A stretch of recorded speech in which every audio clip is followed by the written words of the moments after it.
So hello guys, तर स्वागत आहे तुमचे माझ्या छोट्याशा मिनी व्लॉगमध्ये. मागच्या व्लॉगमध्ये तुम्ही मला खूप सारा प्रतिसाद दिला, तसंच मला ह्या व्लॉगमध्ये तुम्ही प्रतिसाद द्याल ही अपेक्षा. तर आज आहे केळवण आणि आज आपलं केळवण 2 ठिकाणी आहे.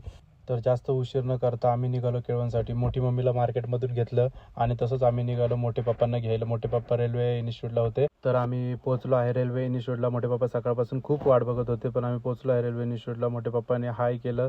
तसंच स्वप्नील दादा पत्रिका वाटायला जाणार होता, म्हणून तो काय आपल्यासोबत आला नाही. त्याला पूर्ण दिवसभर पत्रिका वाटण्याचं काम होतं. तर गाईज तुम्हाला दाखवतो, हे आहे आपलं लग्नाचं हॉल, जिथं हॉलचं डेकोरेशन लग्न वगैरे आपलं रेल्वे इन्स्टिट्यूट बस स्टँडच्या पाठीमागच्या साईडला असणार आहे रेल्वे इन्स्टिट्यूट. तिथंच इन्स्टिट्यूटमध्ये एक पेरूचं झाड आहे. पप्पांनी खूप सारे पेरू तोडून आणले आणि ते सगळ्यांना वाटप केले. आम्ही सगळ्यांनी पेरू खाल्ले आणि तिथून आमच्या केळवणला सुरुवात केली.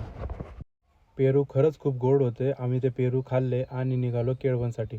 तिथून निघाल्यावरती देवरोडच्या आतूला लोणावळ्याची चिक्की खूप आवडते, तर मोठ्या पप्पांनी देवरोडच्या आतूसाठी खूप लोणावळ्याची चिक्की घेतली आणि थोडाफार खाऊसुद्धा घेतला. टाईमपाससाठी आम्ही खाऊ घेतला. खाऊ वगैरे खाण्याला सुरुवात केली आणि निघालो मार्गावरती.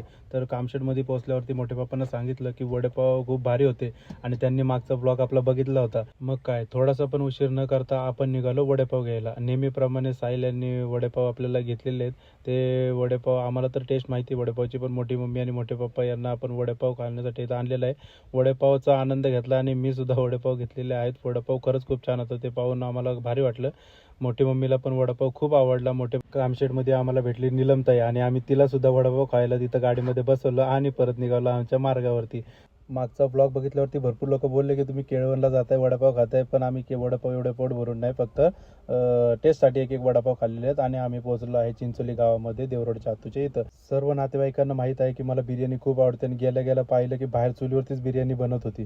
बिर्याणीला लागणार होतं खूप उशीर, म्हणून दिदीला घेऊन मी निघालो पत्रिका वाटण्यासाठी आणि दिदीसोबत आम्ही खूप साऱ्या गप्पा मारल्या. ते गप्पा तुम्ही पण ऐका. कुठं जाते, कुठं काय खेळते, काय खेळते तिथे जाऊन, गार्डन मध्ये जाऊन काय खेळते. आणि पत्रिका वाटून झाल्याच्या नंतर आम्ही घरी आलो. घरी आल्याच्या नंतर आतूने हळदी कुंकूने ओवाळून एंट्री केली. आतूने सुद्धा घरी खूप सारी तयारी केली होती आणि हे बघा कशा पद्धतीने ताट वगैरे सजवलं होतं ताईंनी. ते पाहून मला खूप आवडलं.